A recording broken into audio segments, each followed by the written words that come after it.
Shri N.K. Premachandran द्वारा प्रस्तुत संशोधन 1 को स्वीकृत किया जाए।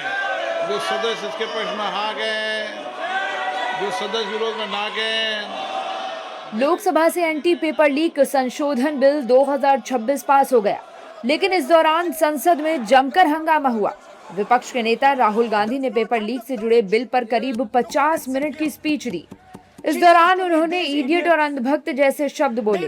फिर कहा कि गृह मंत्री ने दिल्ली में छात्रों पर फायरिंग के आदेश दिए। इसको लेकर सत्ता पक्ष ने जमकर हंगामा किया। संसदीय कार्य मंत्री किरेन रिजिजू ने 7 बार खड़े होकर राहुल को टोका और संसदीय नियम का हवाला दिया। उन्होंने कहा कि नेता प्रतिपक्ष को माफी मांगनी चाहिए। लोकसभा से बिल हंगामे के बीच पारित हुआ। संसद में हुए हंगामे पर राजनीति गर्मा गई है। राहुल गांधी के बयानों पर एनडीए नेताओं की प्रतिक्रियाएं आ रही हैं। हम लोग सब बहुत दुखी है, क्योंकि लोकसभा में लीडर ऑफ अपोजिशन से अपेक्षा रखता है ना कि थोड़ा अच्छा से कुछ बात तो बोलेंगे, वो बात नहीं बोल पाया। बिल के प्रावधानों पर एक बात नहीं बोल पाया राहुल गांधी जी। तो मैं तो संसदीय कार्य मंत्री हूँ, तो मैं बहुत दुखी हूँ। मैं चाहता हूँ कि हमारे नेता प्रतिपक्ष थोड़ा अच्छा भाषण दे, अच्छा बात बोले, लेकिन नहीं बोल पाया। ये कांग्रेस बीजेपी का सवाल नहीं है, सरकार विपक्ष का सवाल नहीं है। मैं एज ए पार्लियामेंट्री अफेयर्स मंत्री बहुत दुखी हूँ कि हमारा भारत का लोकसभा का नेता प्रतिपक्ष इतना महत्वपूर्ण बिल पर नहीं बोल पाया। इससे मैं बहुत दुखी हूँ। देखिए, राहुल गांधी ने शब्द का इस्तेमाल किया इडियट। ये असंसदीय शब्द है। स्पीकर के बार बार रोकने के बावजूद उन्होंने इडियट कहा। मेरा एक आपत्ति है, अगर उन्होंने इडियट स्टूडेंट के लिए उपयोग किया है तो मुझे घोर आपत्ति है। अगर इडियट उन्होंने अपने लिए कहा तो हम स्वागत करते हैं। अंततः उन्होंने माना कि इडियट है कौन। दूसरा, गृह मंत्री जी पर झूठे आरोप लगाए, बगैर तथ्यों के लगाए। झूठ की दुकान राहुल गांधी जी ने लगाए, भ्रम फैलाने का प्रयास किया। जिस व्यक्ति को ये नहीं पता कि ऐसी परिस्थिति में किसके पास कंट्रोल होता है, भाई जिस पार्टी ने 60 साल राज किया उसके नेता को यही नहीं पता, तो दुर्भाग्य उस पार्टी का। मैं एक बात जरूर कहूंगा, आप संघ का नाम लेकर आते हो, राष्ट्रीय स्वयंसेवक संघ की शाखा में जाओ, थोड़ी शिक्षा संस्कार मिल जाएंगे, राष्ट्रभक्ति मिल जाएगी। राष्ट्र विरोधी ताकतों के साथ आप मिलना बंद कर दोगे। ये झूठ की दुकान राहुल गांधी जी, जाइए शाखा में थोड़े संस्कार लीजिए और राष्ट्र निर्माण में योगदान दीजिए, और गृह मंत्री जी से माफी मांगिए जिनके ऊपर आपने झूठे आरोप लगाए। देखिए, माफी किसको मांगनी चाहिए? माफी जो तुम पूरे देश के लोगों को, देश के सिस्टम को, देश की सरकार को इडियट बोल रहे हो, जिसने ये शब्द बोले माफी तो उनको मांगनी चाहिए।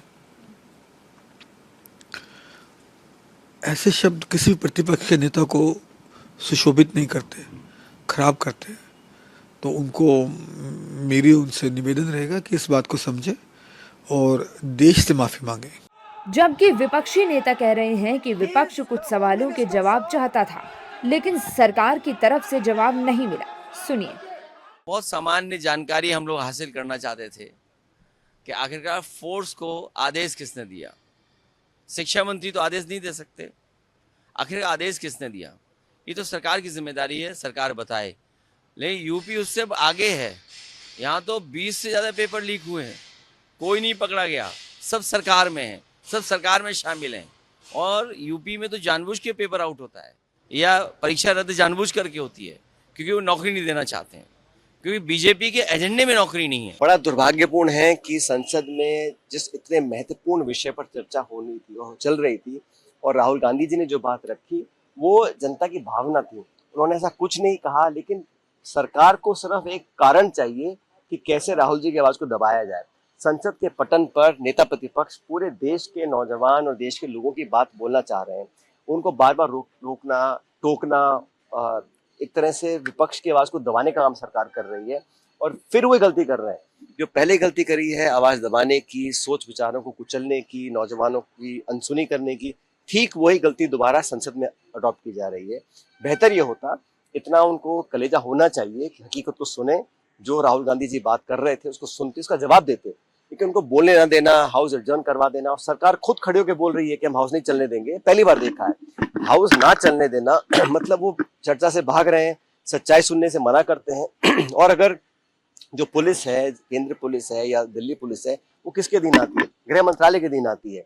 अगर राहुल जी बोल रहे हैं कि हमें जवाबदेही चाहिए, जिम्मेदारी तय करनी पड़ेगी, छात्रों पर लाठी चल रही है, गोलियां चल रही हैं और सवाल भी ना उठाए जाए, ये सरकार सुनने की क्षमता नहीं रखती है और सच्चाई से मुंह मोड़ रही है। मुझे लगता है कि ये संदेश पूरे देश में गया है कि राहुल जी की आवाज दबाकर ये सच्चाई से भागना चाहते हैं और जो कुछ हुआ नौजवानों के साथ, उन पे केस करे जा रहे हैं, उन पे लाठी गोली चलाई जा रही है और ये बर्बरता का जो पूरा घटनाक्रम हुआ, ये सरकार के संज्ञान में था।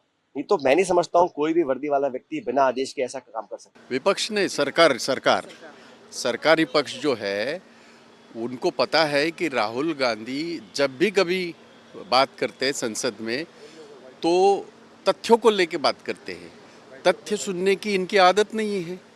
और आज जब जेनजी ने, हमारे देश के युवा पीढ़ी ने उनको आईना दिखाया है तो अब वो बौखला गए हैं। पर इससे राहुल गांधी का ना आप आवाज़ दबा सकते हैं, ना आप हमारे किसी मुद्दों को आप खारिज नहीं कर सकते। राहुल गांधी इस देश के युवाओं के ये हो मुद्दे हो, इस देश के शिक्षा प्रणाली के मुद्दे हो, इस देश के कानून सुव्यवस्था के मुद्दे हो, इस देश के किसानों के मुद्दे हो, वर्करों के मुद्दे हो, बेरोजगारी के मुद्दे हो, सारे ताकत के साथ वो संसद में रखेंगे और उसका जवाब जो है वो सरकारों को देना पड़ेगा। दरअसल पेपर लीक से जुड़े बिल पर आज लगातार दूसरे दिन चर्चा हो रही है। मंगलवार को बिल पर 9 घंटे बहस हुई थी। पहले दिन केंद्रीय मंत्री जितेंद्र सिंह और भाजपा सांसद बांसुरी स्वराज ने सरकार का पक्ष रखा था और बुधवार को राहुल गांधी, जितेंद्र सिंह ने अपने पक्ष की बातें कही।